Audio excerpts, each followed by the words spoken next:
Alright, what's up guys? We're gonna watch this Path of Exile 2 Act 3 video here. I have not watched it yet, so these are gonna be my initial impressions and first reactions. So let's jump right into this and check it out. Game's looking great. Kind of took me by surprise, so it's got me pretty pumped, I'm gonna be honest. If you guys like this kind of content, ARPGs, um, that type of game, please, I'd really appreciate it if you'd hit that subscribe button, getting close to 1,000 subs, and it really helps me out. With that out of the way, let's jump into the video. Welcome to Path of Exile 2. We'd like to start off by showing some of the gameplay of Act 3, one of the 6 acts in PoE 2's campaign. We're starting here in the jungle depths. Act 3 is set in the ruins of the Vaal civilization, which fell thousands of years ago. Jungle has taken over their former once great cities, and we'll be exploring it using one of our 6 new character classes, called the Monk. In PoE 1, we had one character class for each of the combinations of Strength, Dexterity, and Intelligence. When looking at the design of PoE 2, though, we realized that many of the This is how I wish the monk was in Diablo 3. They had so much wasted potential with that class. It looked phenomenal leading up to the game's release, and then when it came out, it just really didn't do it for me. new skills that we were trying to design just didn't really fit thematically with the existing classes that we have. Being a spellcaster with a bear form makes sense for Strength Int. Oh my gosh, he has more than 6 abilities on his skill bar? What? How will he be able to manage that? And this game is on console too? What?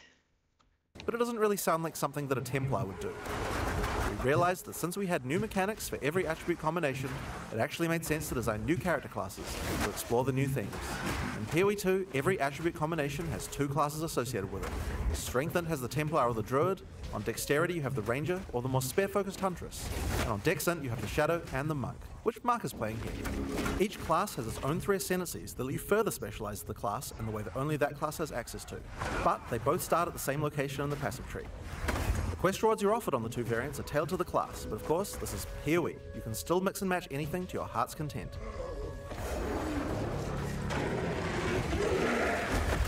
That is a Looks giant like we've monkey come across with the boss a for this column. area. In PoE 2, every area of the campaign contains a boss of at least this difficulty. That's over 100 bosses to fight as you make your way through the campaign, and they all have unique mechanics to learn.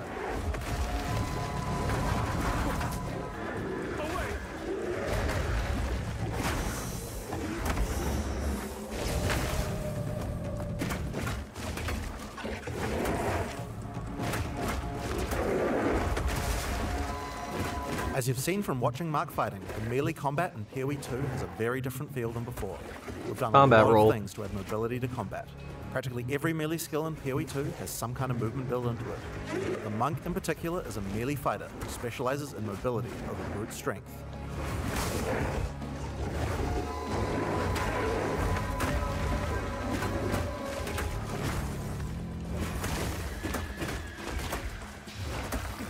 The only thing I can't tell is if the combat roll is one of the skills he has, or if it's just available to all classes, like Diablo 4 hitting the space bar.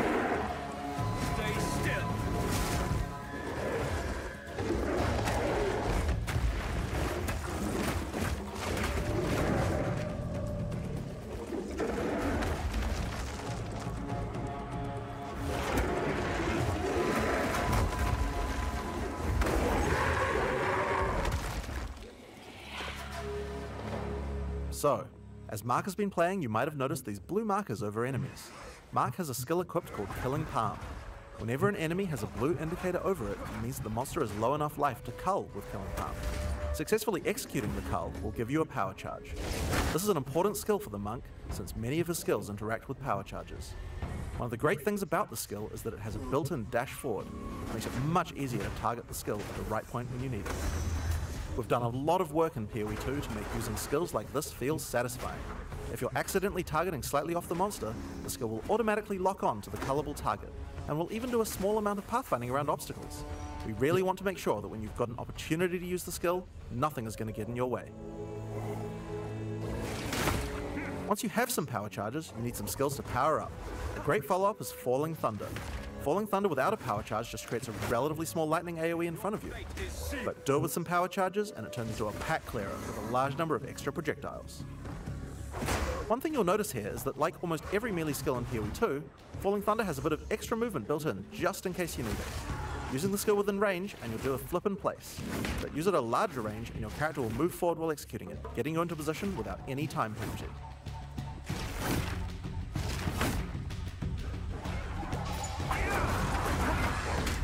In PoE 2 you also get a short period to redirect your target. Notice how you can start the skill facing one way, then whip the mouse sideways to land the skill in a different direction? In order to get power charges, you're going to first need to get some lower life monsters into a cullable range. You've got a few options. If you want to charge right in, Whirling Assault is a good option. It doesn't do much damage per hit, but it covers a lot of ground. And notice how you can turn as you do it? Generally speaking, you never lose control of your character in PoE 2. If you make a turn at the right time, you can get a couple of extra hits in on the monsters, getting them into range of your cull. Follow up with a Killing Palm, then finish off the rest of the pack with your Falling Thunder.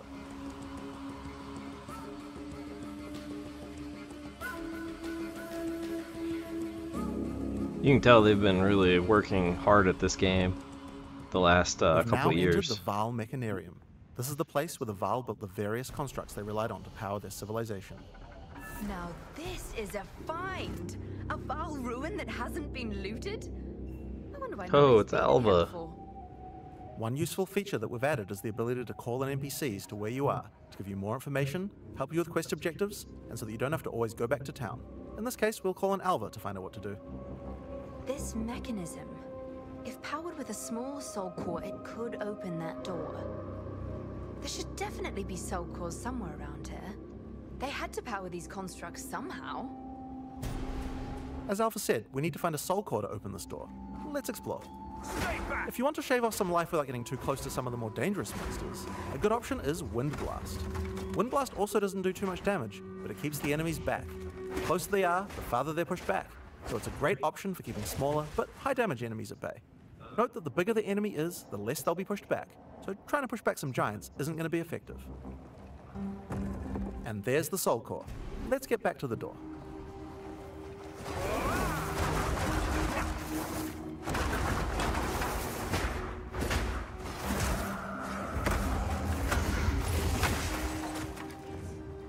That after effect on the ground is just a really nice touch.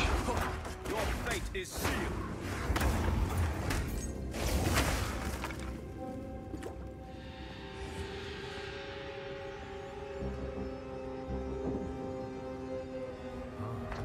Consider me impressed. I'll keep investigating in here. Bring me in if you find anything else. If you need to defeat tougher enemies, it might be time to break out some of the ice skills in the monk's arsenal. Glacial Cascade creates a wave of ice that moves slowly in front of the player. It's pretty ineffective against fast-moving monsters because most of the damage occurs right at the end of the wave, and so a lot of monsters will just walk right by it. That really But looks if you like can find a way to make skill the monster from stop at just the right place, it can be very effective. In order what to is do it? that, Last you probably Epoch? want to freeze Yeah, it looks like a monsters. skill from Last The monk has a Epoch. few different tools to do this. A fairly simple option is to get right in the monster's face with Ice Strike. Ice Strike doesn't do too much damage on the first two hits, but attack 3 times in sequence and you can get off a combo that has a much higher chance to freeze. Get in there with that freeze, then roll back and finish the job with a Glacial Cascade. Now, remember how Glacial Cascade had that extra damaging spike at the end? If you've hit a frozen enemy with that spike, it shatters the ice on the enemy and does a devastating amount of damage. Oh yeah, I just casually mentioned rolling back before. Did I forget to mention that in PoE 2 we added a dodge roll to every character? Just Okay. press spacebar at any time to roll. Alright, so they There's confirmed no it. cooldown, no limitations. It even has a bit of built-in pathfinding so you don't get stuck on things. When you dodge roll, you're not invulnerable. If something hits you, you're going to feel it, but most things will not hit you. That's because while rolling, projectiles and melee strikes will always miss. You'll have to roll out of the way of a slam that has AoE, but anyone swinging a sword or throwing a fireball is going to miss.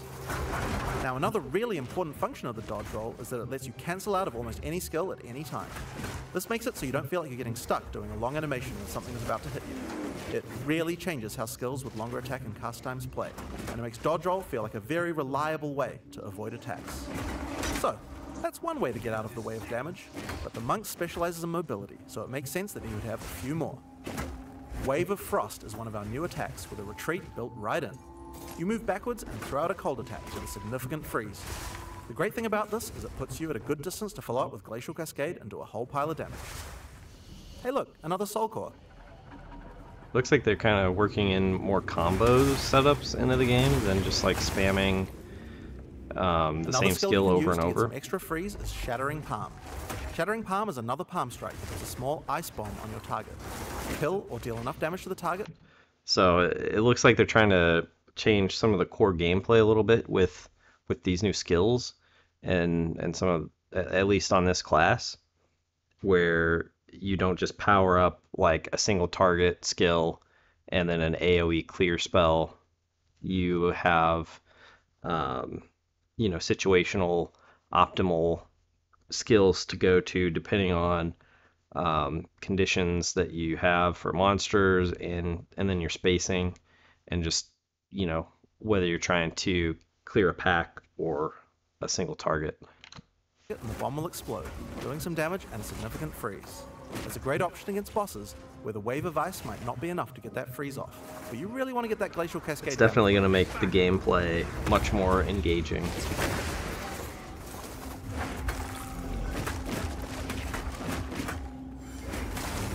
I don't see any long cooldown abilities. That's one thing that just with Diablo 3 and Diablo 4, it really ruins the core gameplay loop for me. The final skill we're going to Because show you today is Flicker I Strike. just don't feel like It's a monk anything skill, over a and another skill that 2-second consumes power cooldown gems. belongs in If an you've played ARPG. PoE1, you know what to expect. Because it's basically just dead weight on your skill It's a bar great finisher for tough boss fights. 80-90% of the it looks time. pretty impressive too. Face your demise.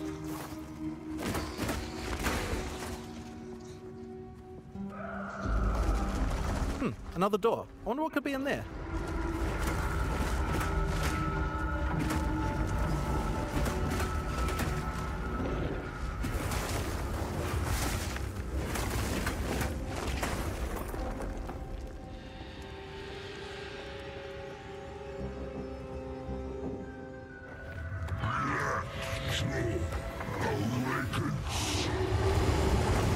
In order to take down this boss, we're going to need all the tools in the monk's arsenal, especially the combo of Freeze and Glacial Cascade.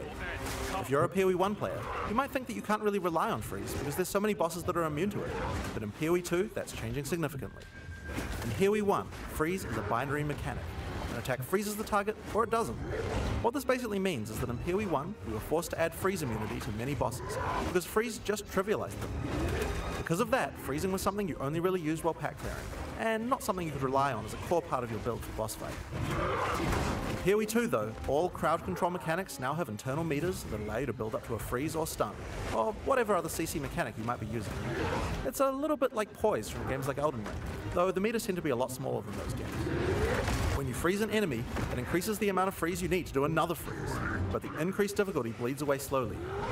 More freeze will always let you freeze the boss more often, but this system means it will not get out of control in party play or interact badly with other CC mechanics, allowing us to let these kinds of mechanics actually work against all bosses. That's a huge change.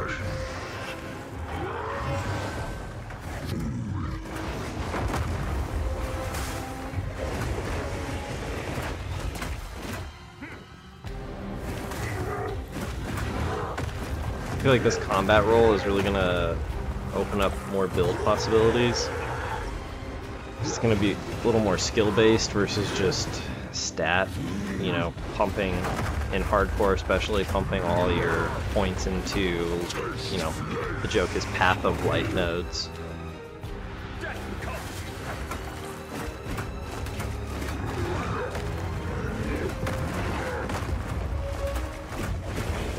So I haven't seen him actually freeze the boss yet. Is it just like 11% that he's slowed?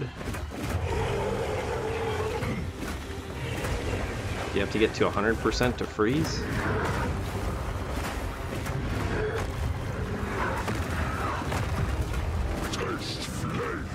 Oh, there we go. Face your demise.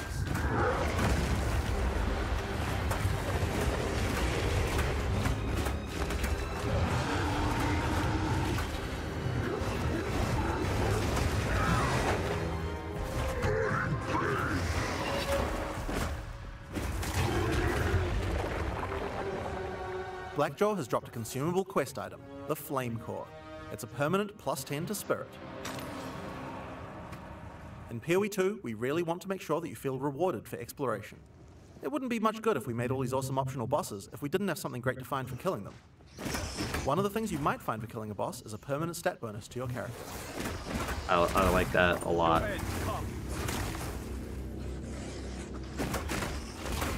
Just incremental power for, you know, fully clearing, taking on additional challenges.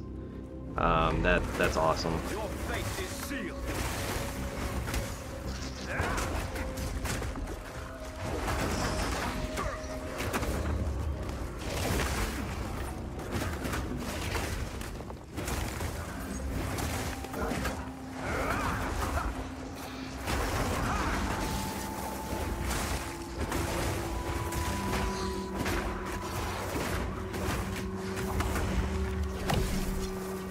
Whoa.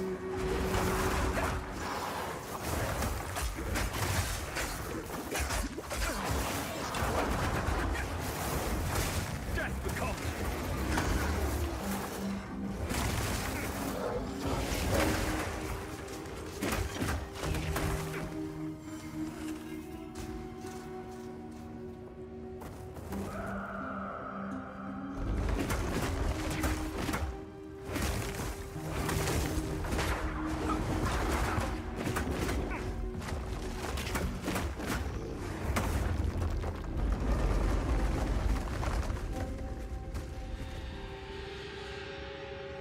In order to help us with this next area, we're going to call in a sorceress.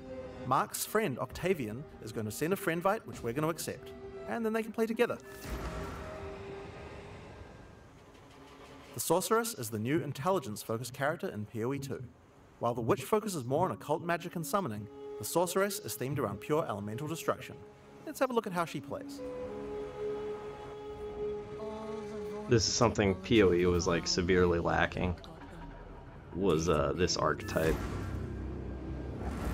This is the largest soul core I've ever seen. I bet you it's gonna With this, we be could power the canal system. very similar to Diablo 2 Sorceress, if I had to guess. There is still latent energy in this machinarium from its ancient operation. These lines in the stonework should lead to generators. You might need to find some more soul cores to spin them up, but everything looks to be in surprisingly decent condition. Maybe the golems have been maintaining it. In any case, it should still function. We'll have to remove that large core from the wall, of course, but that shouldn't be a problem. We have some skills here that you'll probably recognize if you've played PoE 1 before, but they feel a bit different to play now. Spark is great in these tight passages since it bounces around. We've added a Pierce support gem to really allow it to hit an entire room of targets. For a more single target focused skill, Arc is a good They've choice. really It does more damage to the first made target lightning you look a lot better. That looks really cool. hit. Now, if you find yourself surrounded, it might be good to use Ice Nova. It hits all enemies around you and slows them down with chill. Just be careful. Getting up close and personal isn't the ideal place for a sorceress to be. She doesn't have the defenses of a more melee-oriented character. If you want to help with the sorceress's weak melee defense though, you could use Arctic Armor. In PoE 2, Arctic Armor is a buff that builds up as you stand still. You can see the ice crystals forming around the character. They'll drop off if you walk. When monsters hit you, they take cold damage and build up to a freeze, so it's a great defense. Just be careful. You have to be standing still for a little while to get the full effect, so trying to stutter step isn't the best strategy. Now, Arctic Armor is an ongoing buff, but did you notice it didn't reserve any mana? How does that work? Well, we were pretty sick of the fact that in PoE 1 basically every character was playing with no mana pool, so we decided to change the way that reservation Yeah, I was There's wondering a new that. resource in PoE 2 called Spirit. Spirit is a dedicated resource you can use for ongoing effects like Arctic Armor, Heralds, Auras, or even Minions. Everyone starts with 100 Spirit, which is enough for most ongoing effects. But if you want more than one effect, you're going to need some more Spirit. Spirit is available on mods from items and on the passive tree. But if you're willing to give up your offhand slot, the easiest way to get it is by holding a scepter. Okay. That's a really good change. Because yeah, he's right. Now, Every if you want to class increase was the playing cold damage you're with dealing, like you can use a frost 90+% Places a bomb on reserved the ground mana, that reduces the and enemy's just cold resistance you while pumped sticking mana down. regen It's a great opportunity to use some cold skills before it explodes. or mana And leech. speaking of cold skills, a great skill to use on monsters with the slower cold resistance is Comet. This is a new skill in PoE 2, and it hits pretty damn hard. It costs a lot of mana and has a really long cast time, but it's worth the wait. It does a devastating amount of damage. To help get you out of danger, your character moves back slightly as it casts. It's pretty hard to hit a fast-moving opponent, but it's great on tougher enemies that stand still, or even a larger pack if you're further away and can predict where they're going to move. Basically like Ice Meteor, Comet. Now, if you run out of mana casting too many of those, I guess in an emergency you could cast your free-to-cast Fireball. Where did that come from, you ask? Well, this is a great opportunity to explain the way we've changed caster weapons in PoE 2. Now, in PoE 1, caster weapons had a default melee attack that nobody used, and because they had that, they also had a bunch of attack mods that would spawn in them that were useless to a caster. In PoE 2, we wanted to clean that up, so now each staff comes with a built-in free-to-cast spell. Just put it on and spam to your heart's content. I wonder, Now, this can you particular modify staff is it? the base type that you get right on the starting beach, and it's quite likely that you're going to outgrow it. So that's why we have a lot of staves with more utility-focused powers for casters to use. Here we have a crystal staff. It's got a pretty cool built-in spell called Unleash. Using it slams your staff on the ground, and will allow you to triple cast whatever you cast with your next spell. Now, of course, you're probably going to want to use that with something powerful, and Comet is a great Whoa. option. You'll notice that Unleash is one of the few skills in PoE 2 with a cooldown. In general, we really try to avoid using cooldowns because we really hate the feeling that combat is just waiting to be able to use your next skill. 100%, But it does dude. make sense for Unleash since it's free to cast and it's something we want Blizzard, you are to you use listening? situationally anyway. Now, if you're facing something tough, you might want to try out Mana Tempest. Mana Tempest creates a circle of power in which your character literally hovers over the ground. While in the circle, your mana drains, but it powers up all of your spells. Lightning projectiles fork, beams chain further, and you'll also do a lot more damage.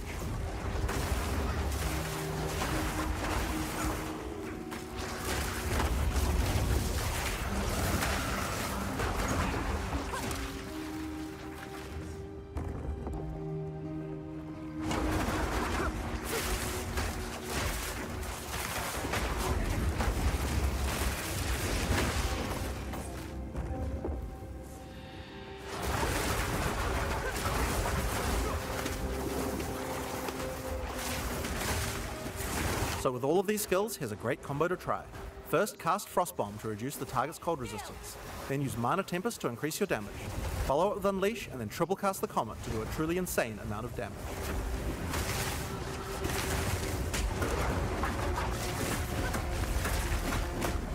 I need more time.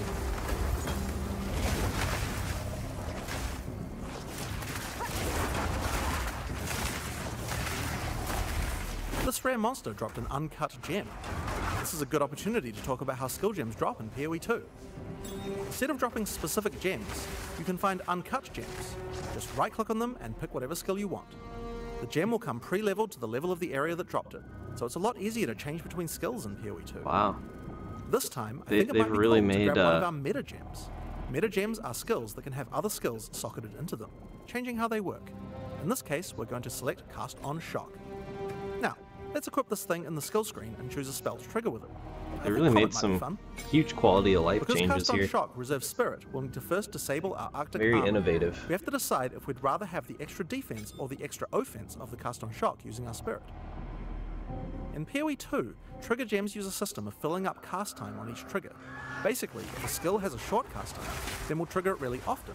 If it's got a long cast time, like this Comet here, it will take a lot longer to trigger. You can see up the top left that there's a counter that says how far it is until your next trigger. And there you are. Using Cast on Shock, we'll automatically cast Comet whenever we're using our lightning skills.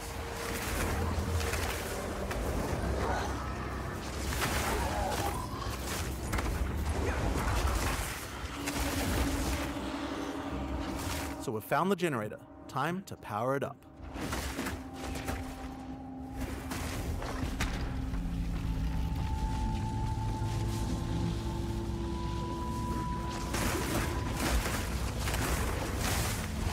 As power is restored to the Mechanarium, all the constructs are coming back to life. We'll need to fight them on the way back to the charged Soul Core. One thing that PoE 1 players might have noticed is that this character has both ice and lightning spells. That's pretty inefficient, isn't it?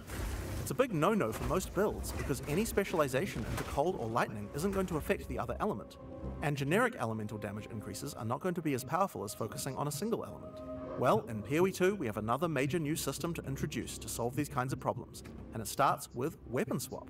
Now in PoE 1, weapon swap isn't really used much for its originally intended use case. We imagined that people were going to be swapping in and out between different weapons to deal with whatever situation they were in. People just don't do that at all, and a large reason for that is because it's really awkward to do. In PoE 2 we wanted to solve that. The staff Octavian is using here has an ice mod on it that makes it great for when he's using his ice spells. We would also like to be able to make sure that the build works just as well for his lightning spells. If Octavian equips his previous staff in his second weapon set, you can see that it appears on the character's back. Now we're going to open up the skills screen. If Octavian opens up the skill options for his lightning skills, you can see here that you can choose which weapon sets are usable with each skill. First, we uncheck set 1 from being used by his lightning skills. Then, we go through the cold skills and turn those off with his lightning weapon. Yo. Now, when we use It's Spark, like the barbarian character will arsenal automatically system. switch to the lightning staff on his back, and then use the skill. When Octavian uses Ice Nova, his character automatically switches over to his ice staff before using it. Figure each skill for which set to use, or both if you don't mind which. There's a very short time penalty to switching, so it can be good to leave some skills on both sets if it doesn't matter which weapon set you're using. But we still have the problem of passives. Wouldn't it be nice if we could specialize in both cold and lightning passives on the character? Well, in PoE 2 you can. We're on the passive skill screen here, and you can see that we're close to both a cold and a lightning cluster. At the top right of the screen, you can see where we have some weapon set specific points to allocate. If Octavian holds shift, he can allocate set 1 to the cold passives, and then allocate set 2 to the lightning passives. Now check this out. As we weapon swap, our passive tree changes from one build to the other automatically. Whenever we cast the appropriate spell, the character's passives reconfigure on the fly to the correct build for that spell. Now you can't do this with every passive on your tree. Only points granted from skill books will allow this kind of dual specialization. So you can't change from a mace-slamming warrior into a fire elementalist with the press of a button, but it certainly increases the number of options you have for builds. There's a huge number of places where the system can shine. You could augment your Dagger Shadow build with traps, or have a great curse setup on your Witch in one spec and then move to your Chaos Debuff spells with the other. It really opens up your They just have to make this game even more complicated to make builds. I love it. Another fun metagem to try out is called Barrier Invocation. This works a little bit like the trigger gem I talked about before, but this one charges up as your energy shield is hit by monsters. I think we might like to put an Ice Nova in this one. The more energy shield you lose, the more charge builds up until the point where you're able to cast the skill you socketed instantly. Lose some energy shield, and then at just the right time invoke Ice Nova to cast all the stacked up versions in one cast. If you keep losing shield, you'll build up even more charge for even more casts, so it's a great defensive option in an emergency.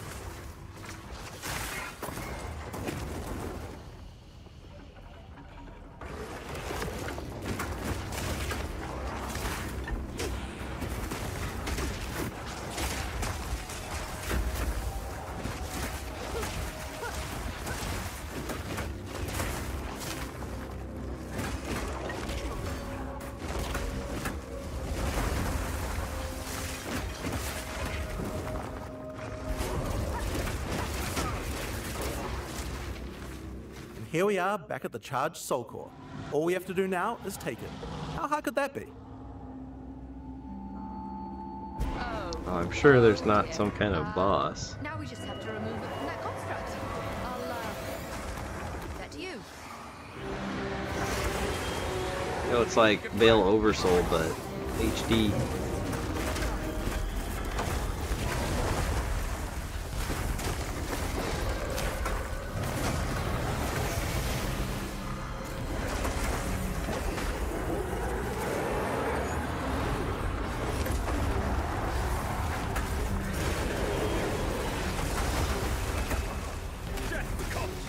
Yeah, freezing boss pretty consistently.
Whoa, some big hit.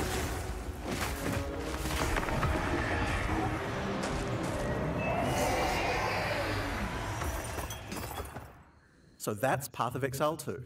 Your next question is likely to be, when is the beta? Well, we're in our last year of development, finishing acts, adding skills, and balancing everything.